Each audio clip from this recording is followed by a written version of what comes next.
बहुसंख्यकवाद। आज की जो बातें होंगी वो बातें कहाँ की होगी? श्रीलंका के बारे में। कल हम लोगों ने पढ़ा था बेल्जियम के बारे में, कल हम लोग ने पढ़ा था श्रीलंका के बारे में, और कल हम लोग ने पढ़ा था सत्ता की साझेदारी क्यों आवश्यक है उसके बारे में, और कल हम लोगों ने पढ़ा था विधायिका के बारे में, कल हम लोग ने पढ़ा था कार्यपालिका के बारे में, और कल हम लोग ने पढ़ा था न्यायपालिका के बारे में। इसके साथ साथ हम लोग क्या पढ़े थे? लोकतंत्र के बारे में। और लोकतंत्र का एक बहुत ही सुंदर सा परिभाषा डॉक्टर अब्राहम लिंकन के द्वारा दिया गया था, जो अमेरिका के क्या थे? राष्ट्रपति। उन्होंने कहा था लोगों के लिए, लोगों के द्वारा किया गया शासन लोकतंत्र। और जो ये परिभाषा देने वाले थे वो जो व्यक्ति जो थे अमेरिका के राष्ट्रपति थे। हम लोगों ने बेल्जियम में भाषा विवाद को देखें, श्रीलंका में भाषा विवाद को देखें। अब उसको जो थोड़ा विस्तार पूर्वक से जब हम लोग पढ़ना शुरू करते हैं तो पहले श्रीलंका के बारे में पढ़ाया जाएगा, फिर जो है कि किसके बारे में पढ़ाया जाएगा? बेल्जियम के बारे में। तो यहाँ पर हम लोग यदि भारत की आज़ादी के बारे में बात किया जाए तो भारत कब आज़ाद हुआ था? 15 अगस्त 1947 ईस्वी को।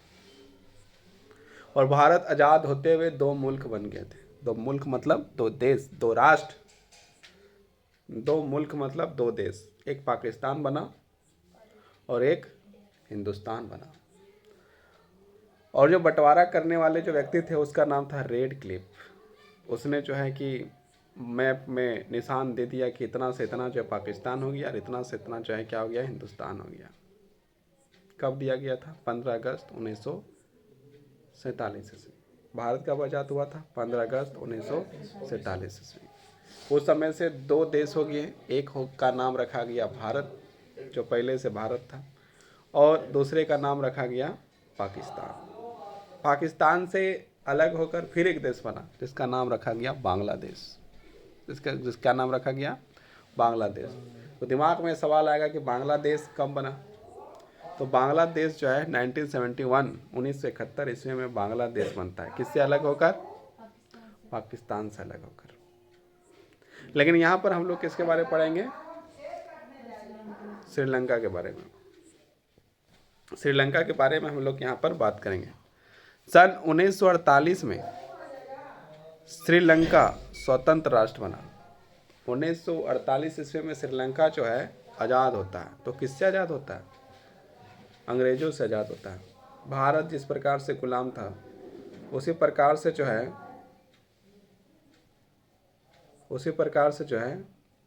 श्रीलंका भी गुलाम था। तो श्रीलंका जो है भारत के एक साल के बाद जो आज़ाद होता है। मतलब एक साल पहले कौन आज़ाद हुआ? भारत आज़ाद हुआ। 1947 ईस्वी में जो है भारत आज़ाद होता है, और 1948 ईस्वी में कौन आज़ाद होता है? श्रीलंका आज़ाद होता है। सन 1948 मतलब 1948 में श्रीलंका स्वतंत्र राष्ट्र बना। सहेली समुदाय के नेताओं ने अपनी बहुसंख्या के बल पर, जो वहाँ पर जो श्रीलंका में जो है जो सहेली समुदाय था उसकी संख्या जो है क्या थी? अधिक थी। उसकी संख्या क्या थी? अधिक थी। और यहाँ पर देखा जाए सहेली समुदाय के नेताओं ने अपनी बहुसंख्या के बल पर शासन का प्रभुत्व जमाना चाहा। और जो उन लोग जो है कि संख्या में जब अधिक है तो उन लोगों ने क्या चाहा? उन लोगों ने चाहा कि हमारा जो शासन, इस देश का जो श्रीलंका का बागडोर है, पूरी तरह से जो है इसमें कौन किसको जो है कि हकदार होना चाहिए?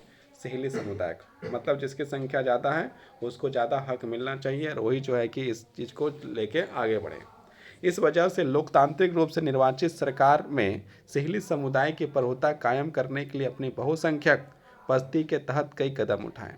मतलब जो है कि जब लोकतांत्रिक व्यवस्था में क्या किया गया कि ऐसा नियम बनाया गया जिससे जो है कि सहेली समुदाय को जो है अत्यधिक लाभ हो, उसको ज़्यादा प्रॉफिट हो, और बाकी सारे लोग को जो है कि प्रॉफिट कम मात्रा में हो। इस प्रकार का जो है वहाँ का जो है स्थिति बनाया गया। 1956 मतलब 1956 ईस्वी में एक कानून बनाया गया जिसके तहत तमिल को दनिकिनार, मतलब क्या है? सहेली समुदाय के जो लोग हैं ना वो अपने प्रॉफिट के लिए बहुत कुछ बनाया, लेकिन जो तमिल लोग था उन लोगों के लिए क्या किया, उन लोगों को दरकिनार, मतलब उन लोगों को जो है कि लगभग लगभग जो है कि ऐसा बनाया गया जिससे उसको कोई लाभ ना हो सके। जैसे हम लोग क्या करते हैं कि जब लोग घर बनाते हैं तो उसमें टाइल्स लगाते हैं, पचूड़ा मारते हैं, पंखा लगाते हैं, बल्ब लगाते हैं, फोटो लगाते हैं, अच्छा अच्छा सुंदर सुंदर स्टिकर लगाते हैं। लेकिन जानवर का जो है घर बनाते हैं उसमें क्या करते हैं, उसमें जो है कि खपरा का बना देते हैं, एल्वेस्ट्रा का बना देते हैं, ना पंखा लगाते हैं, ना लाइट लगाते हैं, ना उसको गर्मी से मतलब, ना ठंडा से मतलब कि वो जो है जानवर किस तरह रह रहा है, उस पर किसी प्रकार से जो है किसी प्रकार का कोई दिक्कत हो रहा है वो नहीं सोचते हैं। लेकिन खुद में जब गर्मी लगता है तो हम लोग सोचते हैं कि गर्मी लग रहा है तो पंखा लगाएंगे, एसी लगाएंगे, कूलर लगाएंगे। उसके बाद और सोचते हैं कि नहीं ज़्यादा गर्मी लग रहा है तो दूसरा जगह चल जाएंगे, नहा लेंगे, खा लेंगे, पी लेंगे, घूमने चल जाएंगे, कश्मीर चल जाएंगे, कहीं चल जाएंगे। लेकिन जानवर को क्या किया जाता है, उसको जो एक स्थान पर जो है बांध दिया जाता है, और बांध दिया जाता है, और उसको जो है कि ये कभी पूछने के लिए कोई नहीं जाता है इसको गर्मी लग रहा है, ठंडा लग रहा है, ना प्यास लग रहा है, कोई किसी को पूछने, ना उसको मच्छर लग रहा है, ना क्या लग रहा है, कोई पूछता है नहीं पूछता। तो मतलब इंसान क्या करता है, अपना प्रॉफिट के लिए बनाए। तो उसी प्रकार से यहाँ भी ये देखा जाए तो जो तमिल लोग थे उसको जो है कि इसी प्रकार से उसको जो अपने श्रीलंका में उसको जो दरकिनार कर दिया। मतलब जो लाभ जो मिलने वाला था वो लाभ जो है, मतलब सरकारी नौकरी हो, मंत्री हो या प्रधानमंत्री हो, राष्ट्रपति हो, उससे जो है कि एक प्रकार से दरकिनार कर दिया कि तुम नहीं बन सकता है, क्योंकि तुम मतलब उसको हटा दिया गया, मतलब उसको कोई प्रॉफिट नहीं, तुम जो है नहीं बन सकता। क्या नहीं बन सकता, ये सब कुछ नहीं बन सकता। आराम से रहो, खाओ पियो सुतो, कोई सरकारी नौकरी का टेंशन मत लो। ना तुमको मुखिया बनना है, ना तुमको मुख्यमंत्री बनना है, ना राष्ट्रपति बनना है, ना प्रधानमंत्री बनना है, ना तुमको जो है सही तरह का काम मिलने वाला है। इस प्रकार की पाबंदियां जो है एक प्रकार से जो है कि सिहलियों ने अपना तो लाभ देखा, लेकिन तमिलों को क्या किया, नुकसान पहुंचाने की ओर कदम उठा। 1956 में कानून बनाया गया जिसके तहत तमिल के दरकिनार करके सिहली को एकमात्र राजभाषा घोषित कर दिया। और वहाँ का जो है राजभाषा, श्रीलंका का जो राजभाषा जो घोषित किया गया वो कौन सा भाषा घोषित कर दिया, सिहली थे तो सिहली लोग का सिहली भाषा था, तो उसको जो है कि राज्य भाषा, मतलब कि जो श्रीलंका में जो काम आने वाली भाषा है, जो कोर्ट का भाषा है, जो लोगों का भाषा है, वो क्या कौन सा भाषा रहेगा, सिहली भाषा रहेगा। मतलब हर जगह जो सरकारी काम में यूज होगा तो कौन सा भाषा यूज होगा, सिहली भाषा। और तमिल भाषा को क्या किया गया, उसको जो क्या किया गया, उसको हटा दिया गया, मतलब उसका कोई वैल्यू नहीं दिया गया। तो राजभाषा किसे घोषित कर दिया गया, सिहली। कब घोषित किया गया, 1956 ईस्वी। 1956 को इंग्लिश में क्या बोलेंगे, 1956। एकमात्र राजभाषा घोषित कर दिया गया। विश्वविद्यालयों और सरकारी नौकरियों में सिहलियों की प्राथमिकता की नीति भी चली। मतलब यदि विश्वविद्यालय, जैसे मतलब विद्यालय जो है, यूनिवर्सिटी है, स्कूल है, उसमें जो है अत्यधिक मात्रा में जो है कि कौन भर्ती हो सकते हैं, उसमें जो सिहली लोग जो है कि भर्ती हो सकते हैं। उसमें जो टीचर तो है, प्रोफेसर है, डॉक्टर है, इंजीनियर है, उसमें जो अत्यधिक कौन रहेगा, तो सिहली भाषा के लोग रहे, उसे जो प्राथमिकता जो है अधिक दिया गया। और जो सिहली भाषा नहीं बोलने जानता है और जो तमिल भाषा वाले लोग हैं उन लोगों को क्या किया गया, तुम लोग की जरूरत नहीं, तुम लोग हटो ना। नए संविधान में यह प्रावधान भी किया गया कि सरकार बौद्ध मत का संरक्षण और बढ़ावा देगी। वहाँ पर जो बौद्ध मंदिर हैं, जो बौद्ध स्थान है, जहाँ पर बौद्धों का जो है शरण है, जहाँ बौद्ध लोग हैं, उसको जो क्या किया जाएगा, उसको बढ़ाने का काम जो है सरकार करेगी। ये भी कानून बना दिया गया कि ये चीज़ होगा। एक एक करके आइए इन सरकारी फैसलों ने श्रीलंकाई, मतलब इस प्रकार से जब धीरे धीरे, जैसे सबसे पहले जो है क्या किया गया, भाषा को जो है राज्य भाषा बना दिया गया। कौन सा भाषा को राजभाषा बनाया गया था, सिहली भाषा। कब बनाया गया था, 1956 ईस्वी, है ना। और उसके बाद जो है सरकारी नौकरी में किसको हक नहीं मिलेगा, तमिल लोगों को नहीं मिलेगा। किसको हक मिलेगा, तो सिहली लोगों को मिलेगा। समझ में आया। एक एक करके आइए इन सरकारी फैसलों में, मतलब एक एक करके जो फैसला आया उससे जो है क्या होगा कि अब यदि मान लो किसी को हक नहीं मिलेगा, वो रह रहा है, इंसान भी है, लेकिन उसको जो हक नहीं मिल रहा है, तो जानवर तो है नहीं, तो जब उसको हक नहीं मिल रहा है तो क्या करेगा, आंदोलन करेगा। तो फिर तमिल लोग जो आगे जाकर क्या करेगा, आंदोलन करेगा, विरोध करेगा कि हमें भी सरकारी नौकरी चाहिए, हमें भी जो है कि हक चाहिए, हमारा भाषा को भी जो है कि उसको आगे बढ़ना चाहिए। ये चीज़ सारा जो है कौन करेगा, तमिल के लोग हैं। एक एक करके आइए इन सरकार ये जो धीरे धीरे आया, इन सरकारी फैसलों में श्रीलंकाई तमिलों की नाराजगी और शासन को लेकर उसमें बेगानापन बढ़ाया। उन्हें लगा कि बौद्ध मतलब धार्मिक में भी यदि देखा जाए तो उसमें वैल्यू सिर्फ किसको मिल रहा है, बौद्ध धर्म को, ईसाई धर्म को नहीं, जैन धर्म को नहीं, और ना ही जो है कि हिंदू धर्म, ना मुस्लिम धर्म, किसी भी धर्म को जो है कि ज़्यादा वैल्यू नहीं था। लेकिन किसका वैल्यू जो है कि श्रीलंका में ज़्यादा है, बौद्ध धर्म का। 1956 में जो जैसा कानून बना, धीरे धीरे जो है कि बौद्ध धर्म को ज़्यादा वैल्यू देने लगा, और जो है कि बाकी जो है कि सबसे जो है कोई लेना देना नहीं। धर्मावलंबी सहेलियों नृत्य में सारी राजनीतिक पार्टियां उनकी भाषा और संस्कृति को लेकर असंवेदनशील हैं। उन्हें लगा कि संविधान और सरकार की नीतियां मतलब जो जिसको हक नहीं मिल रहा है उन लोगों को लगा है, क्या लगा है, उन्हें समान राजनीतिक अधिकारों से वंचित कर रही। मतलब समान अधिकार जो होना चाहिए, मतलब किसी को यदि नौकरी मिल रहा है तो सबको नौकरी मिले। जैसे अभी जो है कि यहाँ पर क्या चावल मिलता है तो सबको चावल मिलता है कि नहीं मिलता, यदि स्कूल में पढ़ने का हक है तो सबको हक है कि नहीं। तो उस प्रकार से जो है कि मतलब कि वहाँ पर समानता, समानता मतलब जो एक नागरिक के साथ हो वो जो है दूसरे नागरिक के साथ हो, वैसी जो है कि कानून बनना चाहिए। ऐसा जो है मांग किसने करने लगा, तमिल लोगों ने, कि यदि मान लीजिए किसी को कोई खून कर रहा है, कोई चाकू मार दे रहा है और वो मर जाता है तो ये को फांसी दिया जाएगा, और दूसरे बोले ना तुम तो सीली भाषा बोलता है तुमको फांसी नहीं होगा। तो ये भेदभाव है कि नहीं। तो क्या है कि सम्मान कानून होना चाहिए। सम्मान कानून मतलब क्या, कि मेरे लिए भी वही कानून होना चाहिए जो एक तमिल के लिए होना चाहिए, जो तमिल के लिए जो वही कानून होना चाहिए जो एक सहेली के लिए होना चाहिए। मतलब दोनों को जो क्या है, एक समान कानून होना चाहिए।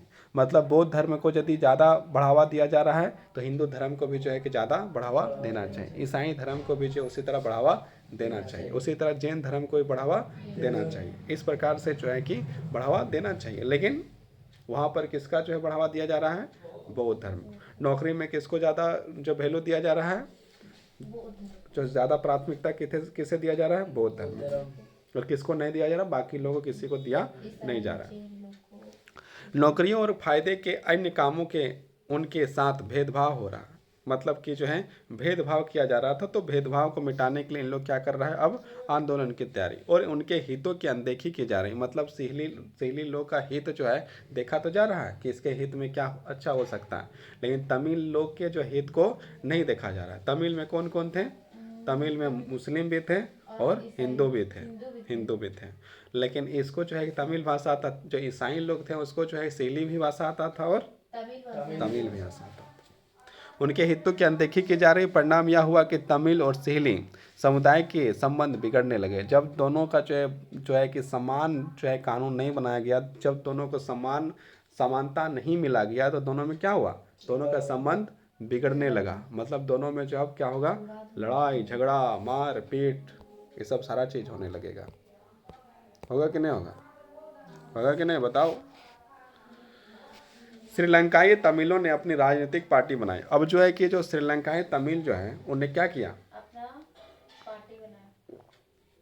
अपना जो है पार्टी बनाता है। कौन सा पार्टी बनाता है, अपना हक के लिए एक पार्टी बनाता है। जैसे आज हम लोग भारत में जो है कांग्रेस पार्टी है, बीजेपी है, आरसू है, जेएमएम है कि नहीं।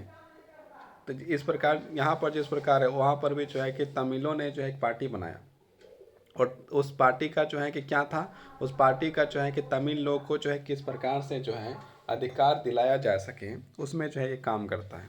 श्रीलंकाई तमिलों ने अपनी राजनीतिक पार्टी बनाई और तमिल को राज्य भाषा बनाने, मतलब अभी तक कौन राजभाषा है, सहेली भाषा।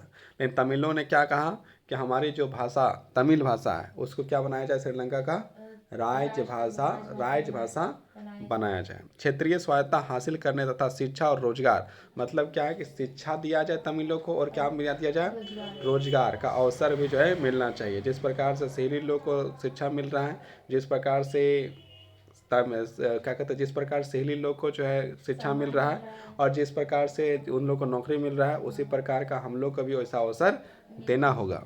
हासिल करने तथा शिक्षा और रोजगार में समान अवसर की मांग लेकर संघर्ष किया। और किससे डिमांड करने लगा, सरकार से, कि हम लोग को भी जो क्या चाहिए, हम लोग को भी जो है कि नौकरी चाहिए, हम लोग को भी शिक्षा चाहिए, हम लोग को भी जो है कि इस प्रकार का समान अवसर, मतलब जैसा अवसर उन लोग को दिया जा रहा है वैसा अवसर हम लोग को भी दो।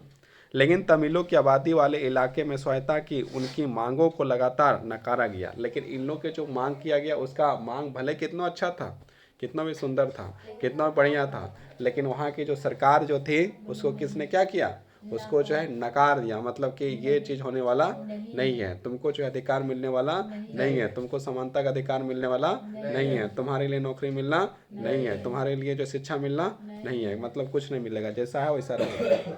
तो ऐसा मतलब जानवर की तरह रहो, है कि नहीं। तो इन लोगों ने फिर क्या किया, 1980 के दशक तक उत्तरी पूर्वी श्रीलंका में, जो यदि श्रीलंका का मैप देखा जाए तो उसकी जो उत्तरी पूर्वी श्रीलंका है, स्वतंत्र तमिल इलिम सरकार बनाने की मांग को लेकर अपने राजनीतिक संगठन बनाए। और उसमें जो है कि राजनीतिक संगठन मतलब राजनीतिक पार्टी को जो बनाया। श्रीलंका में दो समुदायों के बीच पारस्परिक अविश्वास में बड़े टकराव का रूप ले लिया।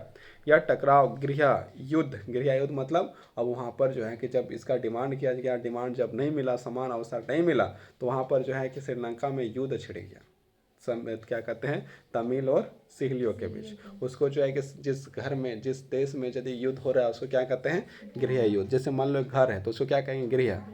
तो गृह में जो लड़ाई झगड़ा हुआ तो गृह में क्या हो गया, गृह युद्ध हो गया, ये घर का युद्ध। उसी प्रकार देश के अंदर यदि युद्ध हो रहा है, अपने ही लोग जो है एक दूसरे से लड़ रहे हैं, तो उसे क्या कहेंगे, गृह युद्ध कहेंगे।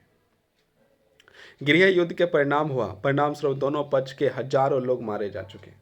और उसके बाद जो है कि सिहली भी मरा और तमिल में। क्यों मरा, क्योंकि समान अवसर मिला नहीं तो इन लोग लड़ने के लिए चल गया। उन लोग बोला कि अवसर तो देंगे नहीं, तो उन लोग भी लड़ने आ गया, और दोनों को टकराया तो फिर क्या होगा, कोई तो मरेगा ही। तो इधर भी मरा और उधर भी मरा, दोनों साइड के लोग जो है मरे। अनेक परिवार अपने मुल्क से भागकर शरणार्थी बन गए। शरणार्थी मतलब क्या है कि अपना श्रीलंका से भाग के दूसरे देश चले गए और वहाँ पर जाकर जो है रहने लगे, तो उसको जो कहा जाता है शरणार्थी। मतलब क्या है, जैसे मान लो खुद का घर है और उसके घर से जो है कि जो है लड़ाई झगड़ा हो रहा है, तो टेंशन में आकर बोला आप नहीं रहेंगे यहाँ पर, और जो है कि वहाँ से निकल के चल जाता है और कहीं दूसरा जगह रहने लगता है, दूसरा गांव में, दूसरा जगह में। तो क्या हुआ, अपना घर छोड़ के जो है दूसरा जगह रह रहा है, तो रह रहा है, तो वहाँ का जो है क्या शरणार्थी है, वहाँ रहने लगा शरणार्थी। उसी प्रकार जो है श्रीलंका को छोड़कर बहुत सारे लोगों ने दूसरे देश की ओर चल गया, सब कुछ छोड़ के देश के। तो दूसरे देश में यदि कोई शरण लिया है, मतलब दूसरे देश में जो कोई रहने लगा है, जो कुछ दूसरे देश का जो शरण लिया है, उसे क्या कहेंगे, शरणार्थी। मतलब दूसरे देश में यदि कोई रहता है अपना देश को छोड़कर, तो उसको हम लोग क्या कहेंगे, शरणार्थी। उसको भगा दिया जाए, पीट के भगा दिया जाए, चाहे जैसे भगा दिया जाए, दूसरे देश में रह रहा है, तो उसको हम लोग क्या कहेंगे, शरणार्थी, है ना। एक होता है, क्या होता है, एक आदमी होता है जो वीज़ा पासपोर्ट लेके जाता है, वो फिर अपना देश आ जाता है। लेकिन एक आदमी जो सब कुछ छोड़ के जाता है, उसका जो घर द्वार परिवार सब कुछ, घर सब कुछ छोड़ छाड़ के ज़मीन वमीन जाता है, दूसरे देश में शरण ले लिया, दूसरे देश में रहने लगा, शरण मतलब रहने लगा, तो उसे हम लोग क्या कहेंगे, शरणार्थी बोलेंगे। गृह युद्ध के परिणाम स्वरूप दोनों पक्ष में हजारों लोग मारे जा चुके। अनेक परिवार अपने मुल्क से भागकर शरणार्थी बन गए। इससे भी कई गुना ज़्यादा लोगों ने रोजी रोटी चौपट हो गई। मतलब जब लड़ाई झगड़ा होगा तो लड़ाई झगड़ा में ध्यान रहेगा, तो फिर ना काम होगा ना कमाई होगा। यदि काम हुआ नहीं तो फिर जो है कि कुछ उत्पादन होगा नहीं, और जब कमाई होगा नहीं तो तुम कुछ खरीद सकता नहीं, जब कुछ खरीद सकता नहीं तो खाने में दिक्कत, पीने में दिक्कत, और घर में खेती हुआ नहीं तो फिर क्या होगा, तो फिर जो है कि भूखे आदमी जो है बहुत दिक्कत होगा। रोजी रोटी चौपट हो गई। वहाँ के गृह युद्ध के मुल्क के सामाजिक, सांस्कृतिक, आर्थिक जीवन में काफ़ी परेशानी पैदा हुआ, और 2009 में इस गृह युद्ध का अंत हुआ। और जो है कि जो 80 से चला, 1980 से जो गृह युद्ध का शुरुआत जो हुआ 80 के बाद से, वो गृह युद्ध कब ख़त्म हुआ, 2009 ईस्वी में जो ये गृह युद्ध समाप्त होता है। ये था तुम्हारा श्रीलंका का स्टोरी, है ना। ये क्या था, श्रीलंका का स्टोरी। इसमें जो है क्या हुआ, एक दूसरे से जो आदमी क्या हुआ, लड़ा झगड़ा, अधिकार नहीं मिला तो उसमें जो अधिकार डिमांड किया, जब अधिकार डिमांड किया तो फिर आप दोनों में क्या हुआ, आपस में फाइट हुआ। और फाइट होने के बाद भी डिसीजन क्या हुआ कि गृह युद्ध जो है समाप्त कब होता है, 2009 ईस्वी में जो है कि गृह युद्ध खत्म होता है। 80 के बाद से स्टार्ट होता है और कब खत्म होता है, 2009। अब क्या है कि सेकंड हम लोग, जैसे दो देशी कहानी था, तो एक देश और है, उस देश का नाम क्या है, बेल्जियम। बेल्जियम की साझेदारी। बेल्जियम के नेताओं ने श्रीलंका से अलग रास्ता अपनाने का फैसला किया। मतलब जो श्रीलंका ने जो किया उस प्रकार से जो है बेल्जियम ने नहीं किया, उसने जो अलग अलग अलग तरीके से जो है क्या किया है, उन लोग ने जो है रास्ता अपनाया। तो क्या रास्ता अपनाया? क्षेत्रीय अंतरों की सांस्कृतिक विविधताओं को स्वीकार किया। 1970 और 1993 के बीच, यहाँ पर यदि देखा जाए तो 1970 और 1993 के बीच उन्होंने अपने संविधान के 4 संशोधन सिर्फ इस बात में किए कि देश में रहने वाले किसी भी आदमी को बेगानापन एहसास ना हो। मतलब श्रीलंका ने क्या किया था कि सिंहली समुदाय को अधिकार ज़्यादा मिलेगा, तमिल समुदाय के लोगों को अधिकार कम मिलेगा। लेकिन इसके उल्टा जो है बेल्जियम ने क्या कहा कि जो है कि 1970 से लेकर 93 के बीच में, 1970 से लेकर 1993 तक उन्होंने इस बात को जो है बार बार सोचा कि कोई भी इंसान, कोई व्यक्ति को जो है बेल्जियम में ऐसा ना लगे कि ये जो है इस देश का नागरिक नहीं है, या उसके साथ भेदभाव किया जा रहा है, या उसका अपमान किया जा रहा है। इसके कारण से संविधान में जो है कई परिवर्तन किए, बार बार में परिवर्तन किया, और उसको मतलब कि अपने देश में जो है कि हर आदमी को समान अधिकार देने का जो है प्रयास बेल्जियम ने किया। तो क्या किया? 4 संशोधन किया, मतलब परिवर्तन किया इस बात के लिए कि देश में रहने वाले किसी भी आदमी को बेगानापन, मतलब कि खराब ना लगे, अपमानजनक ना लगे, बेगाना मतलब कि क्या कहते हैं, अनेक प्रकार की जो है कि जो समस्या है उसको ये ना लगे कि हम इस देश का नागरिक नहीं, हमारे साथ भेदभाव किया जा रहा है, हमारे साथ असमानता का जो असमानता देखा जा रहा है, ऐसा ना हो। इस प्रकार का सोच जो है बेल्जियम की सरकार ने कहा। मतलब सबको क्या मिलेगा? समान अधिकार मिलेगा, और सभी मिलजुल कर रह सके। और सब लोग क्या होगा कि सब मिलजुल कर रहे हैं। उन्होंने इसके लिए जो व्यवस्था की वह बहुत ही कल्पनाशील है तथा कोई और देश ऐसा नहीं कर पाया। बेल्जियम की तरह जो है दूसरा देश के बारे में देखा जाए तो ऐसा जो है किसी के पास करने की क्षमता और कर यदि कर पाया है तो ऐसा कोई देश नहीं कर पाया, तथा कोई भी देश ऐसा नहीं कर पाया। बेल्जियम के मॉडल विशेष जानकारी के लिए देखें बॉक्स की कुछ मुख्य बातें। यहाँ पर बॉक्स में जो है कि मुख्य बातें दी है, लेकिन हम लोग यहाँ पॉइंट वाइज देखते हैं कि अच्छा बेल्जियम ने किया क्या चीज़। संविधान में इस बात का स्पष्ट प्रावधान है कि केंद्रीय सरकार में डच और फ्रेंच भाषी मंत्रियों की संख्या समान रहेगी। यहाँ पर जो है बेल्जियम में क्या किया गया कि वहाँ पर नियम बना दिया कि देखो कि यदि वहाँ सरकार बनती है तो जितना डच भाषा वाला आदमी रहेगा उतना ही जो है कौन भाषा वाला रहेगा? फ्रेंच भाषा भी रहेगा, है ना। मतलब आधा आधा, 10 को सीट यदि है, 10 को पद है, 10 को जो मंत्री है तो 5 को मंत्री डच रहेगा, तो 5 को क्या रहेगा? फ्रेंच रहेगा। यदि 50 को है तो 25 को कौन रहेगा?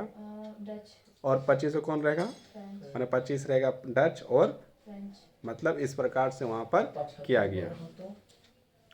केंद्रीय सरकार में डच फ्रेंच मंत्रियों की संख्या समान रही। कुछ विशेष कानून तभी बन सकते हैं जब दोनों भाषी, मतलब यदि कोई कानून यदि बनाना है तो दोनों भाषा का क्या होगा? दोनों भाषा के लोगों के समूह के सांसदों के बहुमत उनके पक्ष में हो।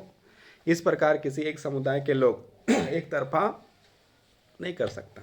मतलब यदि कोई कानून बनाना है तो उसमें जो दोनों पक्ष का जो है कि सम्मान किया जाए, दोनों पक्ष का जो है बहुमत को देखा जाता है, उसके बाद वहाँ पर कोई कानून बनता है। केंद्र सरकार की अनेक शक्तियाँ देश के 2 इलाकों की क्षेत्रीय सरकारों के सुपुर्द कर दी गई। यानी राज्य सरकारें केंद्रीय सरकार के अधीन नहीं है, और जो केंद्र सरकार, जो राज्य सरकार, जैसे भारत जो है उसमें जो है क्या है कि एक जो है केंद्र सरकार है और क्या है? राज्य सरकार है। राज्य सरकार को कुछ विशेष अधिकार दिया गया है और केंद्र सरकार को भी जो अपना अधिकार है या नहीं है?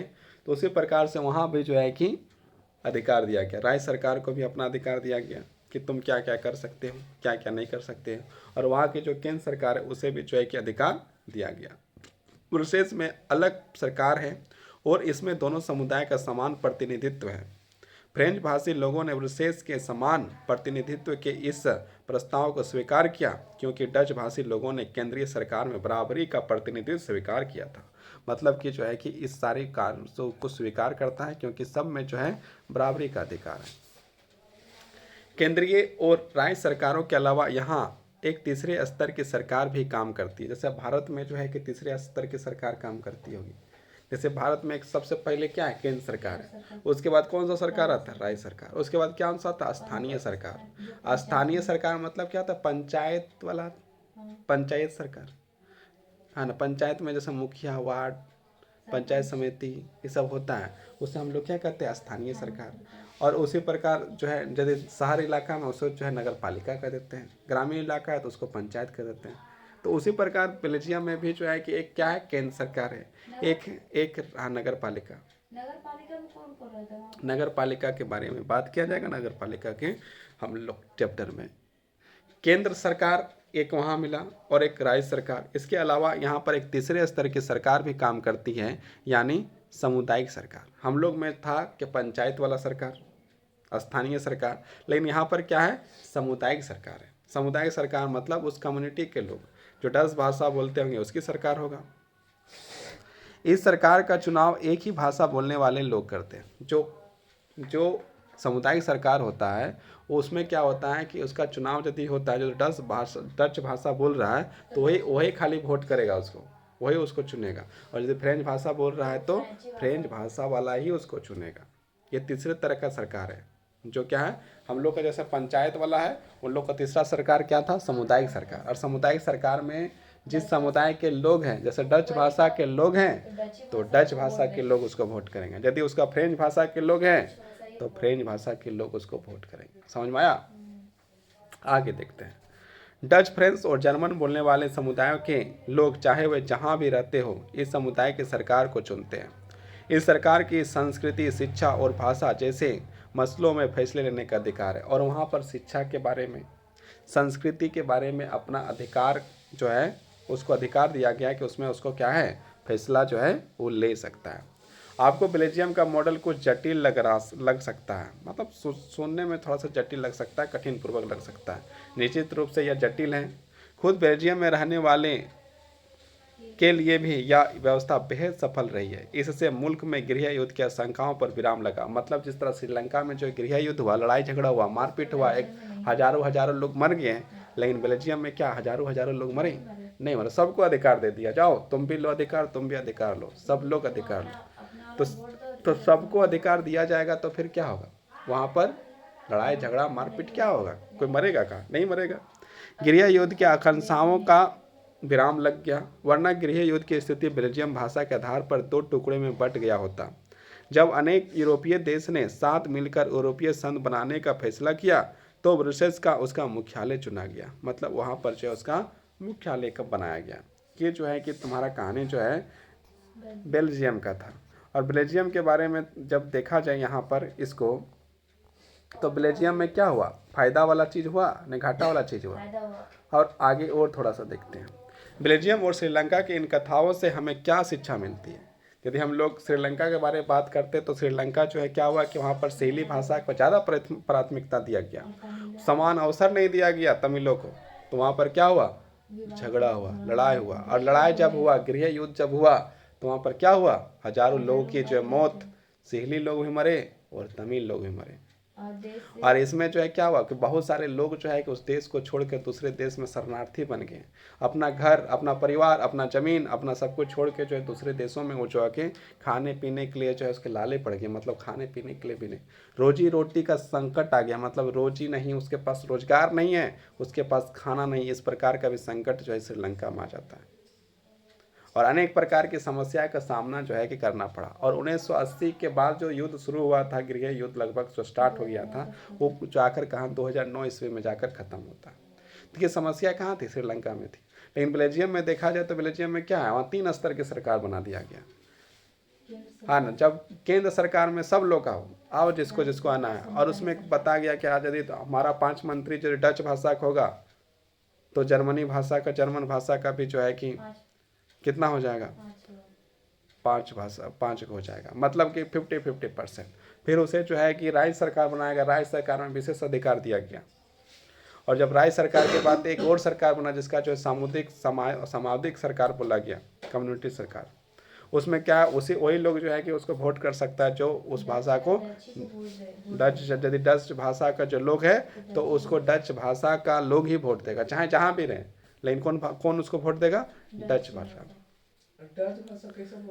कैसे बोला जाता है ये तो अपना तुम यूट्यूब में देख लेना। बेल्जियम और श्रीलंका की इन कथाओं से हमें क्या शिक्षा मिलती है? दोनों में ही देश लोकतांत्रिक है। दोनों देश क्या है? लोकतांत्रिक है। दोनों में लोकतंत्र है, लेकिन दोनों का लोकतंत्र देखकर कैसा लग रहा है? एक में लग रहा है कि तानाशाही जैसा है, माने एक में क्या है? अनेक प्रकार का प्रॉब्लम दिख रहा है, और दूसरे में दिख रहा है कि हाँ सबको अधिकार मिला है। फिर भी सत्ता में साझेदारी के सवाल पर उन्होंने अलग अलग ढंग से निपटने की कोशिश की। बेल्जियम के नेताओं को लगा कि विभिन्न समुदायों और क्षेत्रों की भावनाओं को आदर करने पर ही देश में एकता संभव होगा। मतलब यदि सबको यदि आदर दिया जाए, सबको यदि अवसर दिया जाए, सबको यदि समानता दिया जाए, तो क्या फिर होगा? वहाँ पर जो हमको क्या मिलेगा? एकता हो सकता है, देश में एकता हो सकता है, किसी प्रकार की लड़ाई झगड़ा नहीं हो सकता। किसकी सोच थी? बेल्जियम की। इस एहसास के चलते दोनों पक्ष सत्ता की साझेदारी पर सहमत हुए, और दोनों पक्ष जो है क्या हुआ? आपस में जो है कि लड़ने लगेगा? नहीं लड़े, एक साथ मिलकर चलने लगे। श्रीलंका में ठीक उल्टा रास्ता अपनाया गया। इससे यह पता चलता है, अब जैसे मान लो कि समान अवसर तो बेल्जियम में मिला, लेकिन श्रीलंका में मिला क्या? नहीं मिला, तो वहाँ पर लड़ाई झगड़ा हो गया। इससे यह पता चलता है कि अगर बहुसंख्यक समुदाय दूसरे पर प्रभुत्व कायम करना, मतलब जिसकी संख्या ज़्यादा है, और अल्पसंख्यक जो छोटा छोटा है, उसको यदि उस पर अपना जो हुकूमत, अपना कानून थोपने की कोशिश किया जाए, तो वहाँ पर क्या होगा? विवाद होगा। कि वहाँ पर क्या होगा? लड़ाई होगा। वहाँ पर क्या होगा? युद्ध होगा। और युद्ध होने के बाद क्या होगा? लोगों की मृत्यु होगी।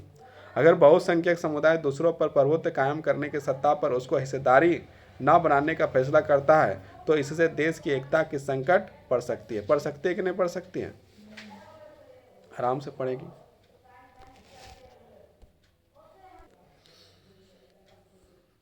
अब इसके आगे जो है कि हम लोग देखेंगे। अब यहाँ पर आगे जब देखते हैं, तो अब हम लोग का नेक्स्ट टॉपिक क्या आता है? सत्ता की साझेदारी क्यों जरूरी? यहाँ पर एक सवाल की तरह पूछा जा रहा है कि सत्ता को जो है बांटना, या फिर जो उसको साझेदारी, उसको जो है कि क्यों आवश्यक है? आवश्यक जो यदि है तो क्यों आवश्यक है? तो इसको देखते हैं। इस प्रकार सत्ता के बंटवारे के पक्ष में दो तरह के तर्क दिए जा सकते हैं। पहला, सत्ता का बंटवारा ठीक है। यहाँ पर एक चीज़ को कहा जा सकता है कि सत्ता के जो बंटवारा जो है वो ठीक है, और दूसरा ये भी कहा जा सकता है कि सत्ता के बंटवारा जो ठीक नहीं है कि नहीं? क्योंकि इससे विभिन्न सामाजिक समूह के, यदि हम लोग तर्क देंगे कि बंटवारा ठीक है, तो उसमें हम लोग क्या बोलेंगे? क्योंकि इससे विभिन्न सामाजिक समूह के बीच टकराव का अंदेशा कम हो जाता है। जैसे हम लोग बेल्जियम के बारे में जो है कि पढ़ें कि सबको जब अधिकार दिया गया, तो फिर वहाँ पर टकराव हुआ, लड़ाई हुआ, झगड़ा हुआ? नहीं हुआ। जब लड़ाई झगड़ा नहीं हुआ, इसका मतलब क्या? सत्ता की साझेदारी करना अच्छी बात है या गलत बात है? तो सत्ता की जो साझेदारी करना मतलब सबको अधिकार देना बहुत ज़रूरी है। जब सबको जो है कि हम लोग अधिकार देते हैं, तो वहाँ पर जो विवाद की मात्राएं जो है कम हो जाती है, कम होती है ना। बेल्जियम में देखें, आगे बढ़कर अक्सर हिंसा और राजनीतिक अस्थिरता रूप ले लेता है। इसलिए सत्ता में हिस्सा दे देना राजनीतिक व्यवस्था के अस्थायित्व में अच्छा है। मतलब यदि सत्ता की साझेदारी नहीं करते हैं, बेल्जियम की तरह यदि बांटने का काम नहीं करते हैं, तो श्रीलंका की तरह क्या होगा? वहाँ पर लड़ाई झगड़ा हो सकता है, विवाद हो सकता है, मौत हो सकता है, कि दूसरे का जान लिया जा सकता है। दूसरा देश जो है कि भटकने के लिए बहुत सारे निकल के जा सकते हैं। बहुसंख्यक समुदाय की इच्छा को बाकी सभी पर थोपना तत्कालिक तौर पर लाभकारी लग सकता है, पर आगे चलकर यह अखंडता, जैसे मान लो कि कुछ देर के लिए यदि बहुसंख्यक मतलब जो है, जैसे सीली लोग जो है, उसने क्या किया कि कानून बनाया कि जितना अधिकार मिलेगा, जितना शिक्षा मिलेगा, जितने बड़े बड़े पद है उसमें मिलेगा, तो किसको मिलेगा? श्रीलंका के सीली लोगों का, और तमिल लोगों को नहीं मिलेगा। यदि उसको नहीं मिला गया, तो फिर वहाँ पर क्या हुआ? तो कुछ समय के लिए उसको क्या लगा कि नहीं, इससे जो है कि फ़ायदा होगा, प्रॉफिट होगा, कोई दिक्कत नहीं होगा, किसी प्रकार की समस्या नहीं होगा, हर प्रकार से समस्या को दूर होगा, और सहेली लोग आगे बढ़ेंगे, और देश में जो है किसी प्रकार का विवाद नहीं होगा, झगड़ा नहीं होगा। कभी न कभी तो सोचा होगा, लेकिन हुआ क्या? उसका जस्ट उल्टा। मतलब कैसा उल्टा हुआ? कि विवाद हुआ, लड़ाई झगड़ा हुआ, मारपीट हुआ, एक दूसरे को देख नहीं पाया, और फिर जो है काटा कटी हो गया, और फिर रोजी रोटी। तो ये जो है कि क्या हुआ? ये जो है कि उस देश के लिए घातक हुआ। तो यदि वहाँ पर श्रीलंका में भी बंटवारा कर दिया जाता, सबको जो है सत्ता में जो है हल्का हल्का जो है कि सबको अधिकार, समान अधिकार दिया जाता, तो क्या होता? लड़ाई झगड़ा हो सकता? लड़ाई झगड़ा जो है कि समाप्त हो जाता, क्योंकि सारे लोग तो समान अवसर के लिए ही काम कर रहे थे। श्रीलंका के लोगों ने यदि तमिल पार्टी बनाया था, तो क्यों बनाया था? उसने जो समान अवसर पाने के लिए जो पार्टी बनाया,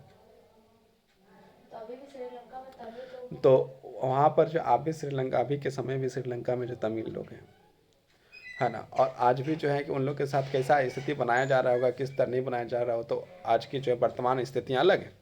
लेकिन एक समय यदि वहाँ पर यदि सत्ता की सजा कर दिया जाता और उन लोग को यदि अधिकार दे दिया जाता, तो क्या उसको जो है कि उससे लाभ होता? क्या वहाँ पर जो श्रीलंका में युद्ध होता?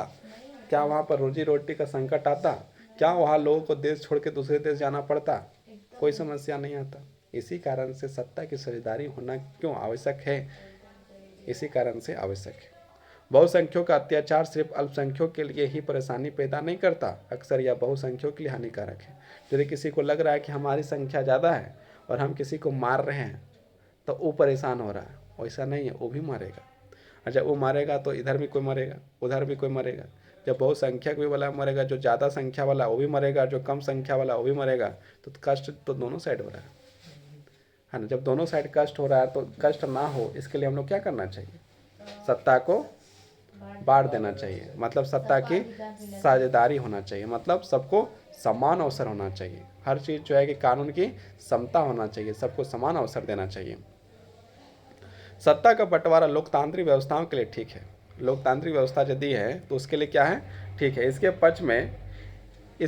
पक्ष में एक और बात कही जा सकती है। वह बात यह कही जा रही है, सत्ता की साझेदारी दरअसल लोकतंत्र की आत्मा है।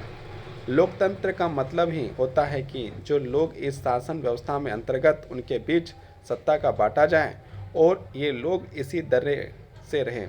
इसलिए वेद सरकार वही है जिसमें अपनी भागीदारी के माध्यम से सभी समूह के शासन व्यवस्था से जुड़ते हैं। जैसे भारत में क्या है, भारत में बहुत सारे धर्म के लोग होते हैं। यहाँ पर भारत में जो है फारसी है, हिंदू है, जैन है, बौद्ध है, मुस्लिम है। लेकिन किसी को ये चीज़ नहीं बोला गया कि तुम जो है मुस्लिम है तो तुमको अधिकार नहीं मिलेगा, तुम जैन है तो तुमको अधिकार नहीं, तुम हिंदू है तुमको अधिकार नहीं मिलेगा। किसी को जो है ऐसा नहीं किया गया, सबको अधिकार दिया गया है। सब कोई वोट कर सकता है, सब लोग नेता बन सकता है, सब लोग प्रधानमंत्री बन सकता है, सारे लोग एसपी बन सकता है। मतलब भारत में क्या है, सत्ता की साझेदारी है, सबको अधिकार समान अवसर दिया गया है। सब लोग डॉक्टर बन सकता है, सब इंजीनियर बन सकता है, जिसको जो बनना है बनो, जिसको जो करना है करो। तो ये व्यवस्था जब कर दिया जाता है तो यही लोकतंत्र की स्वतंत्रता है। मतलब लोकतंत्र क्या है, सबको आगे बढ़ने का अवसर देता है। लोकतंत्र क्या है, लोगों को जो है कि आगे बढ़ने का अवसर देता है, कुछ करने का अवसर देता है, समस्याओं को अपनी दूर करके जो है कि हर अपनी भी समस्या दूर करो, देश की भी समस्या दूर करो, समाज की समस्या दूर करो, हर समस्या को दूर करने का अधिकार आपको लोकतंत्र देता है। अपने देश के लिए काम करने का अधिकार जो है कौन देता है? लोकतंत्र देता है। लेकिन बहुत सारे लोग जो है कि बहुत सारे देश ऐसे भी होते हैं जो अधिकार नहीं देते। जैसे श्रीलंका ने अधिकार नहीं दिया तो वहाँ पर जो है समस्याएं उत्पन्न हुई। बेल्जियम ने अधिकार दिया तो वहाँ पर जो है वहाँ पर समस्या नहीं आई। इन दो तर्कों से एक को हम युक्तिपरक मतलब समस्या का समाधान करने वाला, और दूसरे को नैतिक तर्क कह सकते हैं। युक्तिपूरक या समझदारी का तर्क लाभकर परिणामों पर जोर देता है, जबकि नैतिक तर्क सत्ता के बंटवारे के अंगभूत महत्व को बताता है। यहाँ पर इतना पढ़ने के बाद क्या हम लोग जो है कि सत्ता की साझेदारी के बारे में समझ पाएँ कि नहीं समझ पाएँ? है सत्ता की साझेदारी क्यों जरूरी है, समझ पाएँ? क्या आप लोग को लगता है कि समझ पाएँ? तो आगे बढ़ा जाए। अब खलील का उलझन के बारे में यहाँ पढ़े। खलील जो है उसका एक स्टोरी है, उसको यहाँ पर पढ़ेंगे और उसको कोई समस्या है, उलझन है, उस उलझन को समझते हैं। जैसा कि होता आया है, इस बार भी विक्रम, हम लोग जो है कि एक कहानी सुनते हैं विक्रम और बेताल का। विक्रम चक्रवर्ती राजा है और बेताल भूत है।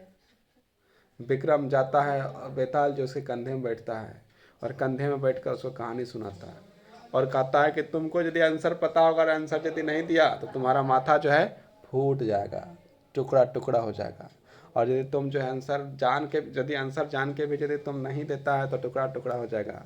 तो यही चीज़ का कहानी को जो है सार में लगते हुए विक्रम बेताल का और खलील का जो है कि यहाँ पर उलझन के बारे में बात किया गया। तो खलील का क्या उलझन है देखते हैं। जैसा कि होता आया है, इस बार भी विक्रम रात की खामोशी में अपनी मोटरसाइकिल से जा रहा था।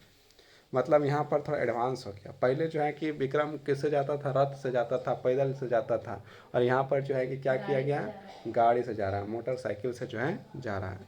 मोटरसाइकिल से चलाए जा रहा था और बेताल उसकी पीठ में बैठा था। और बेताल कहाँ बैठा है? ईट में।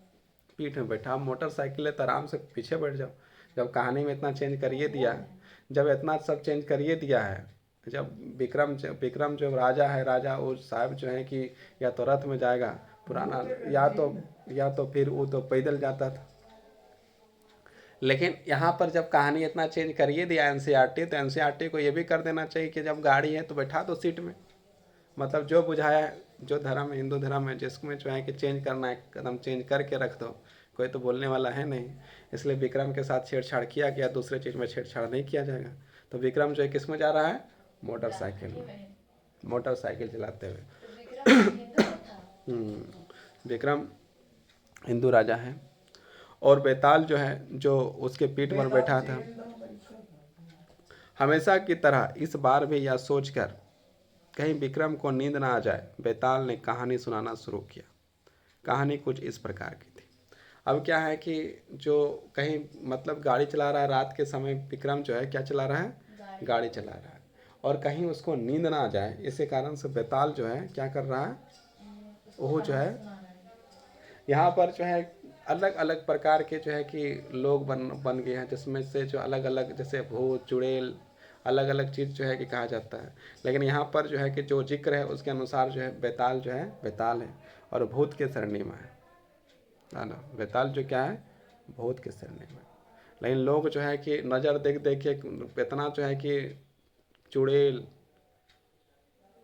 भूत ये सब अलग अलग चीज़ें जो है कि लाया गया है। ये सब चीज़ क्या सही है क्या गलत है, वो चीज़ जो है कि हम लोग को जब ना देखना पड़ेगा कि क्या सही है क्या गलत है। उसके लिए प्रैक्टिकल यदि किया करता है कोई तो आगे बढ़ा जाए।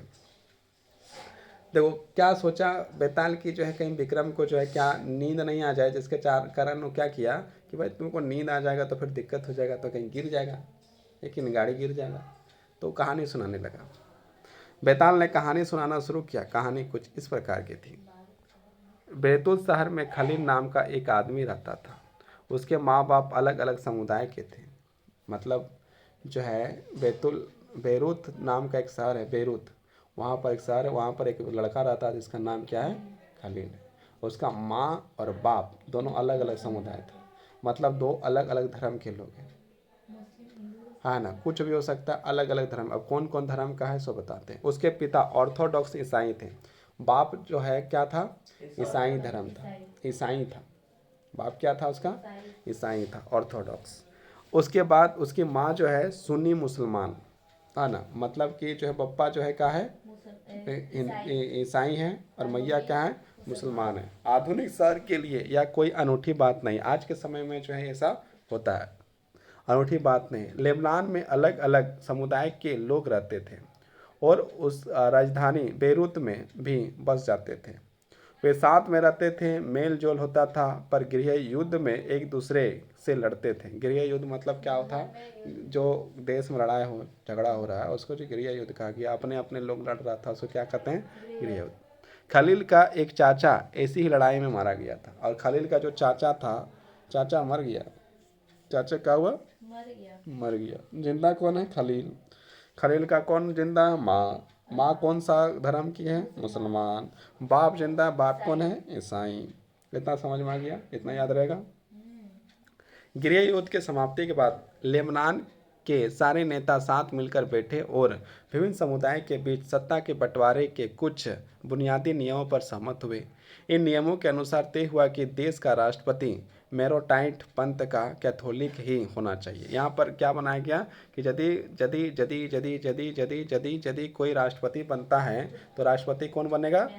हाँ ना, मेनोनाइट पंथ का कैथोलिक यदि है तो वो क्या बन सकता है? राष्ट्रपति। सिर्फ सुन्नी मुसलमान ही प्रधानमंत्री बनेगा। और यदि वहाँ पर यदि कोई प्रधानमंत्री बनता है तो कौन बनेगा? कौन धर्म का? मुसलमान। और वो भी कौन सा मुसलमान? सुन्नी मुसलमान, है ना। सिया और सुन्नी होता है, तो उसमें जो है कि यहाँ पर सुन्नी जो मुसलमान है वो जो है कौन क्या बनेगा? वो प्रधानमंत्री बनेगा। और यहाँ पर उसका माँ जो है क्या है? सुन्नी मुसलमान थी। हो सकता है वो प्रधानमंत्री का पद ऑर्थोडॉक्स ईसाई। उसका बाप क्या था? ऑर्थोडॉक्स ईसाई। वो जो है कि यदि वो चाहे तो उस देश का क्या बन सकता है? वो प्रधानमंत्री बन सकता है। और संसद का अध्यक्ष का पद शिया मुसलमान के लिए तय हुआ। और शिया मुसलमान जो है वो क्या बन सकता है, वो जो है कि संसद जो है लोकसभा जो होता है ना, तो उसमें जो है कि संसद होता है, तो उसमें जो है क्या उसका यदि कोई अध्यक्ष बन सकता है तो उसका अध्यक्ष कौन बनेगा, सिया मुसलमान उसकी मम्मी शिया मुसलमान। सुन्नी मुसलमान उसकी मम्मी थी, और यहाँ पर शिया मुसलमान जो है कि अध्यक्ष बन सकता है। प्रधानमंत्री जो है सुन्नी मुसलमान बन सकता है। वो प्रधानमंत्री कौन बन सकता है, ईसाई, ईसाई बन सकता है। शिया मुसलमान शिया मुसलमान के लिए हुआ। इस समझौते के अनुसार आगे से ईसाई फ्रांस में संरक्षण की मांग नहीं करेंगे और मुसलमान भी पड़ोसी सीरिया के साथ एकीकरण की मांग छोड़ने पर सहमत हुए। जब ईसाइयों और मुसलमानों के बीच यह समझौता हुआ तब दोनों की आबादी लगभग बराबर थी। मतलब ईसाई और मुसलमान का जो आबादी है वो क्या था, बराबर था। बाद में मुसलमान स्पष्ट रूप से बहुमत में आ गए, पर दोनों पक्ष अभी भी उस समझौते को आदर करते हुए उसे मान रहे हैं। मतलब क्या है कि उसके बाद जो मुस्लिम की आबादी जो बढ़ी और बढ़ने के बाद ज़्यादा हो गया, लेकिन उसके बाद भी जो है कि क्या हुआ कि जो ये समझौता हुआ था वो समझौता आज भी जो है कि उसको मतलब उस समय भी जो है कि माना जा रहा है। खलील को इस समझौते में बड़ी गड़बड़ी लगती है। वह राजनीतिक महत्वाकांक्षा वाला लोकप्रिय व्यक्ति है। मतलब खलील को जो है, खलील का जो उलझन था उसको जो है कि टेंशन हो गया है, सब देख के पढ़ के उन्हें लगता है कि कैसा चीज़ हुआ। लेकिन मौजूदा व्यवस्था में रहते हुए सबसे बड़े पद पर पहुंच नहीं सकता। खलील जो है यदि वो चाहेगा कि हमको राष्ट्रपति बनना है तो बन पाएगा का, नहीं। काहे कि वहाँ पर सब फिक्स है, कौन जो है कि आपका प्रधानमंत्री बनेगा, कौन अध्यक्ष बनेगा, कौन राष्ट्रपति बनेगा, है ना, उस धर्म का रहेगा तभी जो है वो बन सकता है, नहीं तो नहीं बन सकता है, तो जो है ना। ईसाई था उसका मतलब तो ईसाई पापा था और मम्मी हाँ, मुसलमान थी, तो बेटा क्या होगा, वो ईसाई वो ना होगा। वो जानेगा। लेकिन मौजूदा व्यवस्था के चलते वह सबसे बड़े पद पर नहीं नहीं जा सकता।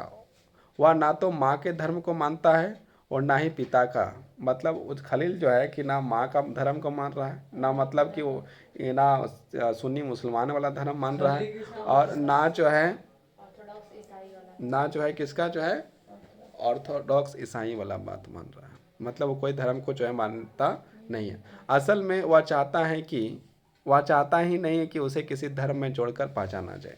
मतलब खलील जो है वो इस बात को जो है कि चाहता ही नहीं है कि जो है कि वह किसका जो है कि कोई मैंने कोई धर्म वो अपनाए। मतलब कुछ ऐसे लोग होते हैं जो धर्म ही नहीं मानता, तो वो भी चाहता है कि हम कोई धर्म ही नहीं माने। तो यदि कोई धर्म ही नहीं मानेगा तो कोई का पद में जा पाएगा का, नहीं जाता नहीं जा पाएगा। या तो मुसलमान बनेगा तो जा सकता है, ईसाई बनेगा तो जा सकता है ना। और लेकिन वो कुछ नहीं बनेगा, कोई धर्म नहीं मानेगा तो क्या वो जा सकता है, नहीं जा सकता है। उसे समझ में नहीं आता है कि लेबनान की अन्य सामान्य लोकतंत्र की तरह क्यों नहीं चलता। उसका कहना यह है कि सिर्फ चुनाव कराइए, हर किसी को चुनाव लड़ने की आज़ादी दीजिए। खलील कहता है कि चुनाव कराओ, जिस प्रकार भारत में चुनाव होता है उसी प्रकार वहाँ भी चुनाव करो। जो जीतेगा वो प्रधानमंत्री, राष्ट्रपति, अध्यक्ष जो बनेगा बनेगा, अपने बनेगा, जो जीतेगा वही बनेगा। लेकिन यहाँ पर वैसा चीज़ था का नहीं था। मतलब यहाँ पर जो है कि यदि मुसलमान है तो ये बनेगा, ईसाई है तो ये बनेगा, और यदि नहीं है तो कुछ नहीं बनेगा। और जिसे सबसे ज़्यादा वोट मिले वह राष्ट्रपति बन जाए, भले वह किसी भी समुदाय का। मतलब ज़्यादा वोट मिला तो राष्ट्रपति बन जाए, ज़्यादा वोट मिला प्रधानमंत्री मिल जाए, भले कौन समुदाय कोई धर्म का मानता हो। लेकिन उसके जिन बड़े बुजुर्गों ने गृह युद्ध देखा उनका कहना है कि मौजूदा व्यवस्था ही शांति का सबसे अच्छी है गारंटी है। जो उनके बुजुर्ग थे, उनके बड़े थे, उन लोगों का कहना है कि देखो खलील, जो ये व्यवस्था चल रहा है ना वही ठीक है, तुम युद्ध को नहीं देखा है। वहाँ पर जो जिस प्रकार का लड़ाई झगड़ा मारपीट हुआ है और इतने लोग मरे, इसके बाद ये व्यवस्था जो बनी है यही व्यवस्था जो है सबसे बढ़िया है। लेकिन यदि खलील यदि कुछ बनना चाहेगा तो क्या बन पाएगा का, वो तो कोई धर्म ही नहीं मान रहा है, ना माँ का धर्म मान रहा है, ना बाप का धर्म मान रहा है।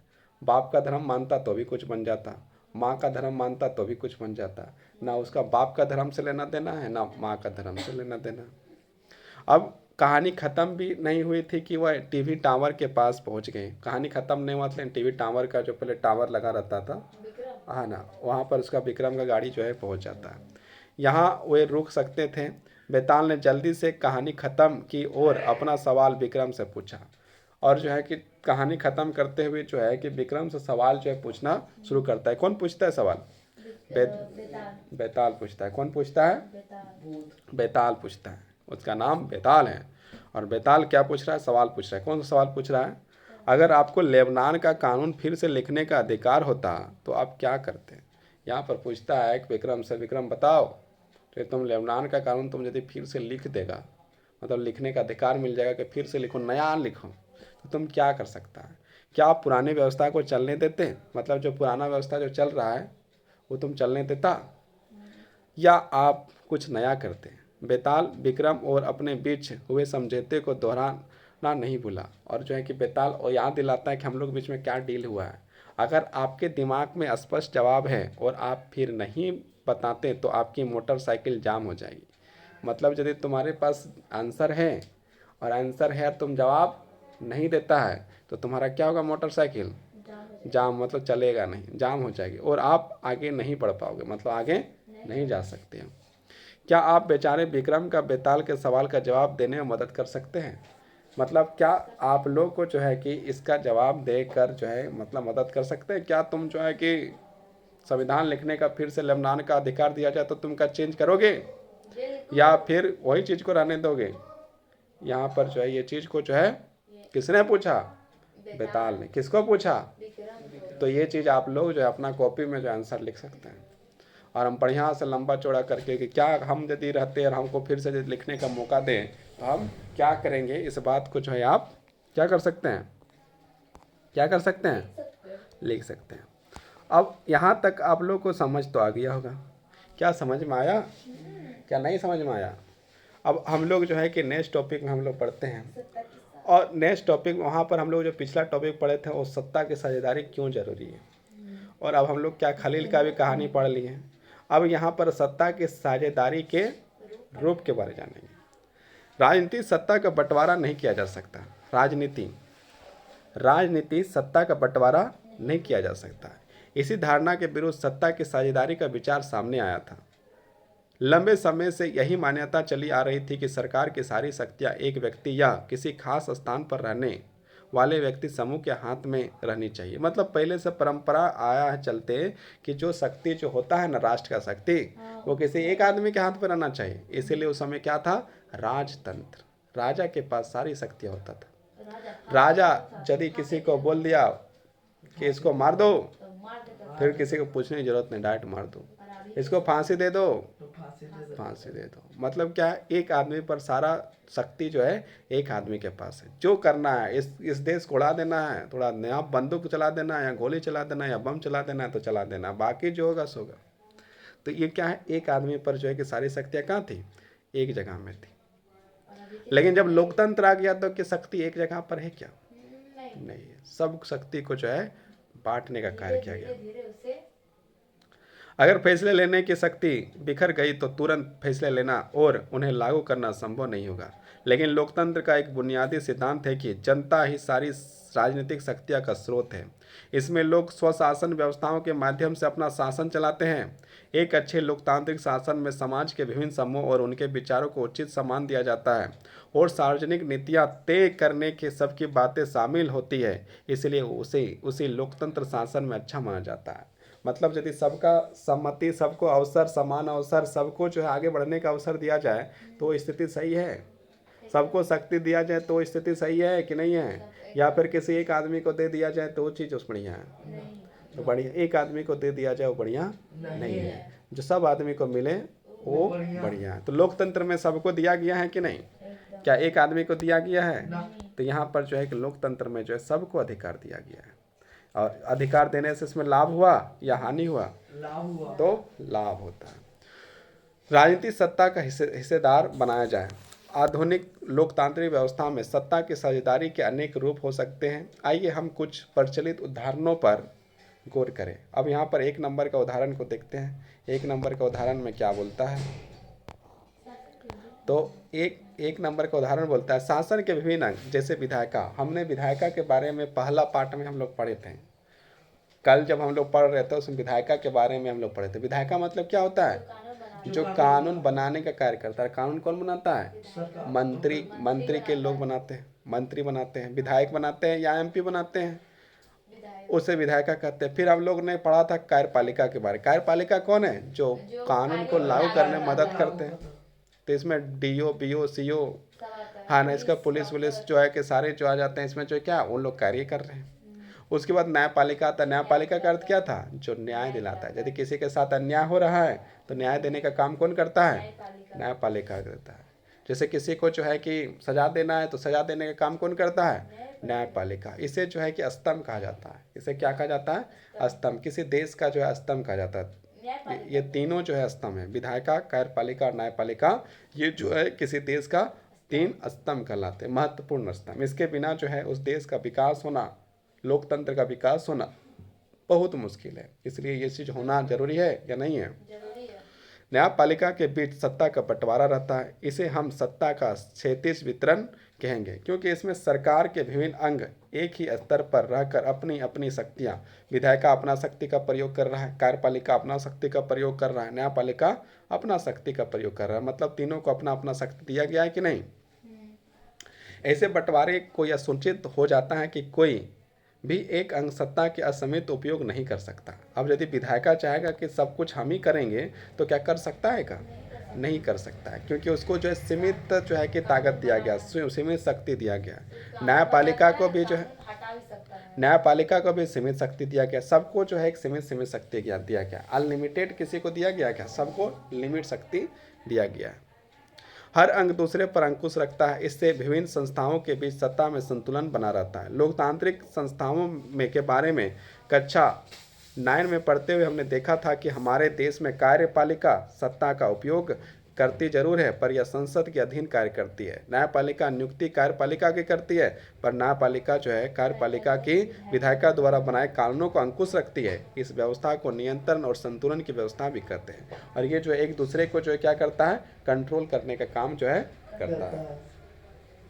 सरकार के बीच विभिन्न स्तरों पर सत्ता का बंटवारा हो सकता है। जैसे पूरे देश के लिए सामान्य सरकार हो और फिर प्रांतीय क्षेत्रीय स्तर के अलग अलग सरकार रहे। मतलब जैसे भारत के बारे में यदि बात किया जाए तो भारत में जो है सरकार यदि देखा जाए तो केंद्र सरकार में है, और केंद्र सरकार में अभी जो है अभी के समय में किसकी सरकार है? तो अभी के समय में जो सरकार जो है वो किसका है? वो जो है बीजेपी का सरकार है कि नहीं? मोदी सरकार है। और यदि झारखंड के बारे में बात किया जाए तो यहाँ पर जो है कि जेएमएम का सरकार है। मतलब इसका मतलब क्या है कि केंद्र में जो है कि अलग सरकार है और राज्य में जो अलग अलग सरकार है, और इसमें जो है किसी दोनों को जो किसी प्रकार की समस्याएं नहीं है। मतलब यहाँ पर सरकार के बीच में जो विभिन्नताएं, बंटवारा और विशेषताएं को जो है कि देने का काम किया। नहीं तो ऐसा होता कि जो है कि केंद्र में यदि मेरा सरकार है तो राज्यों में भी मेरा सरकार होगा, लेकिन ऐसा सरकार है का? नहीं है। जैसे पूरे देश के लिए सामान्य सरकार, मतलब पूरे देश के लिए केंद्र सरकार हो गया, और राज्य के लिए कौन सा सरकार हो गया? राज्य सरकार। फिर भी प्रांतीय क्षेत्रीय अलग अलग सरकार रहे। पूरे देश के लिए बनने वाली ऐसे सामान्य सरकार का अक्सर संघ और केंद्र सरकार कहते हैं। जो केंद्र में होता है उसे हम लोग क्या कहते हैं? जो पूरे देश के लिए सरकार होता है उसे हम क्या कहते हैं? या तो उसको संघ सरकार कहेंगे, या तो उसको क्या कहेंगे? केंद्र सरकार कहेंगे। और जो राज्य में सरकार होता है उसको क्या कहेंगे? प्रांतीय सरकार कहेंगे, या तो उसको क्षेत्रीय सरकार कहेंगे, या तो फिर उसको क्या कहेंगे? राज्य सरकार कहेंगे। प्रांतीय और क्षेत्रीय स्तर के सरकारों को हर जगह अलग अलग नामों से पुकारा जाता है, मैंने बताया जाता है। भारत में इन्हें राज्य सरकार कहते हैं। क्षेत्रीय सरकार, प्रांतीय सरकार को हम लोग भारत में क्या कहते हैं? राज्य सरकार कहते हैं। यदि हम लोग जो है कि भारत में जैसे जो झारखंड की सरकार है उसको हम लोग कौन सा सरकार कहेंगे? उसको हम लोग राज्य सरकार कहेंगे। या तो उसको राज्य सरकार कहेंगे, या तो इसको प्रांतीय सरकार कह सकते हैं, या तो इसको हम लोग क्षेत्रीय सरकार। ये तीनों में से हम लोग कुछ भी कहेंगे तो वो क्या होगा? राज्य सरकार होगा। तमिलनाडु में यदि सरकार है तो उसको क्या कहेंगे? वहाँ पर वो प्रांतीय सरकार है, या तो क्षेत्रीय सरकार है, या तो क्या है? राज्य सरकार है। बिहार में यदि है तो क्या है? या तो प्रांतीय सरकार है, या तो क्षेत्रीय सरकार है, या तो राज्य सरकार। और पूरे देश में यदि है उसको क्या कहेंगे? या तो उसको संघ सरकार कहेंगे, या तो उसको केंद्र सरकार, या तो उसको संघ सरकार कहेंगे, या तो उसको केंद्र सरकार कहेंगे। समझ में आया? भारत में हमें इन्हें राज्य सरकार कहते हैं। हर देश में बंटवारा ऐसा ही नहीं है। कई देशों में प्रांतीय और क्षेत्रीय सरकारें नहीं है। बहुत सारे ऐसे देश हैं जहाँ पर क्या है? वहाँ पर जो है क्या है? प्रांतीय सरकार, क्षेत्रीय सरकार, राज्य सरकार जो है ही नहीं। लेकिन लेकिन लेकिन लेकिन लेकिन इसके बाद भी और भी है। लेकिन हमारी तरह जिन देशों में ऐसी व्यवस्था है वहाँ के संविधान में इस बात को स्पष्ट उल्लेख है कि केंद्र और राज्य सरकारें के बीच सत्ता का बंटवारा किस तरह होगा। बेल्जियम में यह काम हुआ है, श्रीलंका में नहीं हुआ है। राज्य सरकारों के नीचे स्तर पर सरकारों के लिए ऐसी व्यवस्था हो सकती है। नगर पालिका और पंचायतें ऐसी ही इकाइयां हैं। उच्च स्तर निम्न स्तर के सरकारें की सत्ता के ऐसे बंटवारे के ऊर्ध्वाधर वितरण कहा जाता है। हम अगले अध्याय में इस पर विस्तार से चर्चा करेंगे। जब हम लोग अगला अध्याय पढ़ेंगे तो उसमें हम लोग जो है कि फिर इसमें बात करेंगे। लेकिन यहाँ पर जो है पंचायत सरकार और नगर पालिका सरकार के बारे में भी बताया गया है। तो भारत में ये भी है। लेकिन देखिए जो है कि यदि श्रीलंका के बारे में बात किया जाए तो वहाँ पर क्या राज्य सरकार वहाँ पर नहीं होती, लेकिन भारत में राज्य सरकार है कि नहीं? यहाँ पर भारत में राज्य सरकार है। यदि बेल्जियम के बारे हम लोग पढ़ें तो बेल्जियम में क्या राज्य सरकार था? वहाँ पर क्या था? सामुदायिक सरकार था, है कि नहीं? एक था राज्य सरकार, एक था केंद्र सरकार, दूसरा क्या था? सामुदायिक सरकार था। और एक तीन स्तर की सरकार जो है बेल्जियम में था, लेकिन वहाँ पर एक सामुदायिक सरकार था। लेकिन नगर पालिका सरकार था का वहाँ पर जो है स्थानीय सरकार था का बेल्जियम में? नहीं था। 3 प्रकार की सरकारें बेल्जियम में होती है। सत्ता का बंटवारा विभिन्न सामाजिक समूह मसलन भाषीय धार्मिक समूह के बीच भी हो सकता है। बेल्जियम के सामुदायिक सरकार इस व्यवस्था का एक अच्छा उदाहरण है। वहाँ पर जो सामुदायिक सरकार के बारे में जो बनाया गया था सामुदायिक सरकार, वो कौन सा सरकार? वो भाषा के आधार पर सरकार बनाया गया है। डच भाषा का यदि आदमी है तो डच भाषा वाला जो है कि सामुदायिक सरकार है तो उसी को वोट देगा। इस व्यवस्था का एक अच्छा उदाहरण कुछ देशों के संविधान के कानून के बाद का प्रावधान की गई सामाजिक रूप से कमजोर समुदाय और महिलाओं को विधायिका और प्रशासन में हिस्सेदारी दी जाए। पिछले साल हमने अपने देश में प्रसिद्ध आरक्षित चुनाव क्षेत्र वाली ऐसी व्यवस्था के बारे में पढ़ा था। इस तरह की व्यवस्था विधायिका और प्रशासन में अलग अलग सामाजिक समूह की हिस्सेदारी देने के लिए की जाती है ताकि लोग खुद को शासन में अलग ना समझने लगे। अल्पसंख्यक समुदाय को भी इसी तरीके से सत्ता में उचित हिस्सेदारी दी जाती है। यहाँ पर महिलाओं के बारे में बात किया गया। महिलाओं को जो अधिकार दिया जाता है, जैसे अभी हम लोग के बेबी देवी जो है कि डुमरी से जो है कि चुनाव लड़ी, पिछले बार जो है वो जीती थी। इस बार अभी चुनाव कल जो है कि पता चलेगा कि तो वो जो है पिछले बार जीते थे। इस बार जो है कि फिर से चुनाव में खड़ा हुई। अब क्या होगा क्या नहीं होगा वो तो कल पता चलेगा। अल्पसंख्यक के बारे में बात किया गया। अल्पसंख्यक को भी जो अधिकार जो है लोकतंत्र में दिया जाता है। सामाजिक विविधताओं को शासन के भागीदारी देने के अलग अलग तरीके पर हम इकाई 2 में चर्चा करेंगे। मतलब आगे जब हम लोग बात करेंगे शासन के बारे में उस समय हम लोग बात करेंगे कि किस प्रकार से जो है कि शक्ति को जो है फिर बांटा जाता है। उसके बाद और आगे जब बात करते जाएंगे पढ़ते जाएंगे तो फिर आगे बात करते जाएंगे और जब करते जाएंगे तो फिर समझते जाएंगे, है कि नहीं? यहाँ तक समझ में आया? सत्ता के बंटवारे का एक रूप विभिन्न प्रकार के दबाव समूह और आंदोलनों द्वारा शासन को प्रभावित और नियंत्रित करने के तरीके से भी लक्ष्य कर सकते हैं। लोकतंत्र में लोगों के सामने सत्ता के दावेदारों के बीच चुनाव का विकल्प जरूर रखना चाहिए। और ये जितने सारे चीज़ होता है उसमें क्या चुनाव का विकल्प रखा जाता है कि नहीं? मतलब चुनाव किया जाता है। समकालीन लोकतांत्रिक व्यवस्था में यह विभिन्न पार्टियों के विभिन्न उपलब्ध होता है। पार्टियों में सत्ता के आपस में प्रतिस्पर्धा होती है।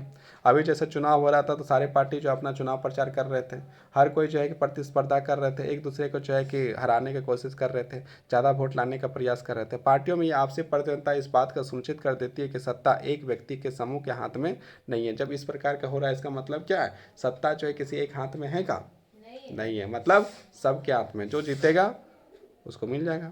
एक बड़ी समय अवधि को गौर करें तो पाएंगे कि सत्ता बराबरी कि अलग अलग विचारधारा और सामाजिक समूह वाली पार्टियों के हाथ आती जाती रहती है। जैसे यहाँ पर जो है कि अलग अलग देश में जो है, जैसे भारत में जो एक समय जो है कि कांग्रेस का सरकार था, आज जो है कि बीजेपी का सरकार है केंद्र में, है कि नहीं? मतलब क्या है कि सत्ता आज इसके पास तो हो सकता है आगे फिर किसी के पास हो सकता है। एकदम प्रत्यक्ष दिखती है क्योंकि 2 या 2 से अधिक पार्टियों के मिलकर चुनाव लड़ती है। मतलब क्या है? चुनाव लड़ने के समय एक पार्टी चुनाव लड़ती है का? अनेक पार्टियां चुनाव लड़ती है, या दो अधिक पार्टियां मिलकर चुनाव लड़ती है, सरकार का गठन करती है। लोकतंत्र में हम व्यापारी, उद्योगपति, किसान, उद्योग मजदूर जैसे संगठित हित समूह के भी सक्रिय देखते हैं। सरकार के विभिन्न समितियों की सीधी भागीदारी करके नीतियों में अपने सदस्य वर्ग के लाभ के लिए दबाव बनाकर ये समूह भी सत्ता की भागीदारी करते हैं। इकाई 3 में हम राजनीतिक दलों की कार्य प्रणाली पढ़ेंगे। जब हम लोग इकाई 3 में जब बात करेंगे तो वहाँ पर हम लोग किसके बारे में पढ़ेंगे? किसके बारे में पढ़ेंगे? राजनीतिक पार्टियों के बारे में हम लोग जो है कि वहाँ पर पढ़ेंगे। और इसके साथ ये चैप्टर जो है समाप्त हो जाता है। इसके आंसर क्वेश्चन आप लोग जो है कि बना लीजिए और इसको जो बढ़िया से बनाने के बाद आप जो है कि इनको दिखा सकते हैं। तो ये समस्या मतलब ये चैप्टर जो है कि चैप्टर की जो समस्या और जितना है सब जो है समाप्त हो गया। तो आपको यदि किसी प्रकार से कोई सवाल पूछना हो, कुछ समझ नहीं आया हो यदि आपको लगता है कि कुछ समझने में जो है कमी है, कुछ समझ नहीं पाए, तो आप क्या कर सकते हैं, आप जो है पूछ सकते हैं। पूछने में कोई शर्म नहीं, आराम से आप जो है कि जो पूछना है पूछिए, कोई प्रॉब्लम आने वाला नहीं है। तो ये आपका सत्ता की साझेदारी 2 पार्ट में, कल हम लोग पहला पार्ट पढ़े थे, आज हम लोग दूसरा पार्ट पढ़ें। दोनों पार्ट जब हम लोग पढ़ें तो पूरा चैप्टर ख़त्म हो गया, और चैप्टर ख़त्म होने के बाद हम लोग को पता चला कि सत्ता की साझेदारी करना बड़ी आवश्यकता है। यदि सत्ता की साझेदारी हम लोग नहीं करते हैं तो क्या होगा, आपस में जो है कि लड़ाई झगड़ा होने लगा। ये सबको समान अवसर नहीं देंगे तो क्या होगा, वो आदमी जो है कि समान अवसर के लिए आंदोलन करेगा कि नहीं, तो इसमें जो है खून खराबा हो जाएगा, लोगों का जो है मृत्यु हो सकता है। मतलब क्या, हम लोग क्या करना चाहिए, हम लोग को जो है किसी देश में यदि है तो लोकतांत्रिक व्यवस्था को लागू करना चाहिए। वहाँ लोकतंत्र में क्या, हर लोग को जो अधिकार देना चाहिए, किसी का अधिकार छीनने का काम नहीं करना चाहिए। और यदि किसी का अधिकार छीना जा रहा है तो इसका मतलब क्या है, इसका मतलब वो देश ज़्यादा दिन तक नहीं चल पाएगा, और वो देश में क्या हो जाएगा, गृह युद्ध हो जाएगा। गृह युद्ध मतलब क्या है, आपस में सब जो है लड़ना शुरू कर देगा। आपस में लड़ना शुरू कर देगा तो फिर कौन सा स्थिति आ जाएगा, ना उसको रोजगार मिलेगा, ना ही रोटी मिलेगा। यदि रोटी नहीं मिलेगा तो खाएगा नहीं, तो भूखे मर जाएगा। और बहुत सारी ऐसी स्थितियां जब आएगी तो फिर क्या करेगा, वो अपना देश छोड़कर क्या होगा, चला जाएगा, दूसरे देश की ओर यात्रा करने चल जाएगा। और जब दूसरे देश चल जाएगा तो फिर वहाँ के जो देश है, वो देश भी तो उसको जो है ऐसे थोड़ी ना रख लेगा कि आओ तुमको हम रख लेते हैं। हो सकता है उसको वहाँ से मार के भगा दे, हो सकता है वो बोलेगा कि तुम यहाँ से निकलो, हो सकता है वहाँ पर जो उसको खाने के लिए ना मिले, हो सकता है उसको वहाँ से भी बोलेगा तुम जो है कि यहाँ पर तुम रहने लायक नहीं है, हो सकता है वहाँ से भी जो है उसको मार के हटाया जाए। मतलब कितनी प्रकार की समस्याएं जो आ सकती है। अपने घर में यदि आदमी रह रहा है तो वो तो एक प्रकार से जो है कि अपना सुरक्षित है, लेकिन दूसरे घर में यदि चल जाए, तो दूसरे घर में यदि कोई चल गया है तो क्या वो अपना घर में रहने देता है, कोई भी अपने घर में घुसने देता है, नहीं घुसने देता है। तब नहीं, यदि अपने घर में कोई अपना घर में घुसने दे रहा है तो वहाँ पर दिक्कत है कि नहीं, खाने का दिक्कत, सोने का दिक्कत, बाल बच्चा जो है छोटा छोटा बालक बुतरू जो है उन लोग का रखने का दिक्कत, इसके साथ साथ जो है वो पढ़ने का दिक्कत। यदि वो पढ़ नहीं पा रहा है, शिक्षा ग्रहण नहीं कर पा रहा है, तो वो सभ्य नागरिक नहीं बन पाएगा। वो जो है क्या होगा कि ऐसा नागरिक बनेगा जो मतलब कि उसको कोई कहीं सम्मान प्रतिष्ठा नहीं मिल पाएगा, और ना ही उसको जो है नौकरी मिल पाएगा, ना ही उसको किसी प्रकार की जो है कि इस प्रकार की जब कुछ नहीं मिल पाएगा तो उसके लिए क्या होगा, स्थितियाँ खराब होगी।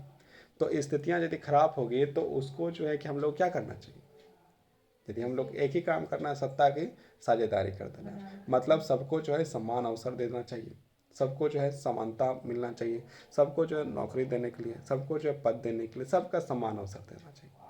हर कोई जो है जब समान मिलेगा, सबको जो अधिकार मिलेगा तो क्या होगा, समस्या का समाधान होगा। और जब समस्या समाधान होगा तो ना गृह युद्ध हो पाएगा, ना भेदभाव हो पाएगा, ना ही जो है एक दूसरे से लड़ाई झगड़ा होगा। मतलब हर प्रकार की समस्या जो है समाप्त हो सकती है। एक छोटा सा चीज़ है, और वो चीज़ क्या है, सत्ता की साझेदारी। इसलिए हम लोग को जो है कि ये चैप्टर में लिखा गया है, क्या लिखा गया, सत्ता की साझेदारी। तो सत्ता की साझेदारी जरूरी है कि नहीं है, जरूरी है। जरूरी, पढ़ने के लिए भी जरूरी, और रहने के लिए जरूरी, परीक्षा के लिए भी जरूरी। तो यहाँ पर ये अध्याय जो है समाप्त होता है। हम लोगों ने सीखा कि सत्ता की साझेदारी होने से लाभ होगा, और सत्ता की साझेदारी नहीं होने से जो है कि बहुत सारी हानियाँ हो सकती है। यदि हम लोग हानियों से बचना है तो हर देश में सत्ता की साझेदारी होना बहुत ही महत्वपूर्ण है, बहुत ही आवश्यक है, बहुत ही जरूरी है। बहुत बहुत धन्यवाद, बहुत बहुत आभार।